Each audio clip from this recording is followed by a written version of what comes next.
জুলাই গণঅভ্যুত্থান পরবর্তী সময়ে জুলাই গণঅভ্যুত্থানে যারা নেতৃবৃন্দ যারা রয়েছেন সম্মুখ সারির এবং আমাদের এনসিপি যারা রয়েছেন তারা অবশ্যই মিডিয়া ট্রায়ালের শিকার এবং আমরা মনে করি যে মিডিয়াকে ব্যবহার করে আমাদের গ্রহণযোগ্যতাকে নষ্ট করার জন্য অনেক অপশক্তি তারা বর্তমানে কাজ করছে। আমরা উদারত আহ্বান জানাবো দেশবাসীকে তারা যেন এই ব্যাপারে অবশ্যই যেন সতর্কতামূলক অবস্থানের জন্য তারা থাকে এবং আমরা বলবো যে এনসিপির পক্ষ থেকে কিন্তু অলরেডি জানানো হয়েছে যে আসলে তাদের শীর্ষ নেতৃবৃন্দ তারা কেন সেখানে গিয়েছিলেন। আপনারা জানেন যে গোটা জুলাই মাসে পদযাত্রা হয়েছে, সবাই অনেক ক্লান্ত এবং সবাই অনেক স্ট্রেসের মধ্য দিয়ে গিয়েছে এবং তারা ব্যক্তিগতভাবে তাদেরকে যে সবুজ দেওয়া হয়েছিল সেখানে তারা স্পষ্টভাবে তারা জানিয়েছেন যে তারা সেখানে অবকাশ যাপনের জন্য তারা সেখানে গিয়েছেন এবং সেই সবুজের জবাবও কিন্তু আমরা পেয়েছি এবং আমরা মনে করি যে এটিকে কেন্দ্র করে যে উদ্ভূত যে গুজব ছড়ানো হয়েছে সেটি আসলে অপ্রত্যাশিত। আমরা মিডিয়ার কাছ থেকে সেগুলো আসলে আশা করি না।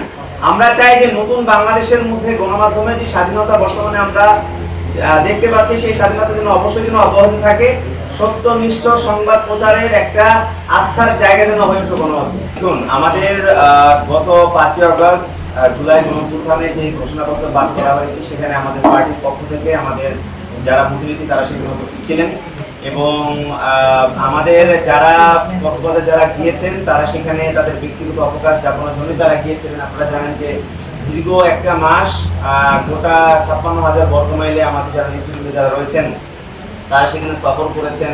তাদের অনেক ক্লান্তি এবং অবসাদগ্রস্ততা সেগুলো দূর করার জন্য এবং অবশ্যই তাদের একটা স্ট্রেস রিলিজের একটা বিষয় ছিল, সেজন্য তারা সেখানে গিয়েছে। এর মধ্যেই তারা স্পষ্ট করেছেন তাদের যে শোকজ ছিল সেই শোকজে তারা ফর্মালি জিনিসটা জানিয়েছে যে তারা ব্যক্তিগত অবকাশ যাপনের জন্য তারা গিয়েছে।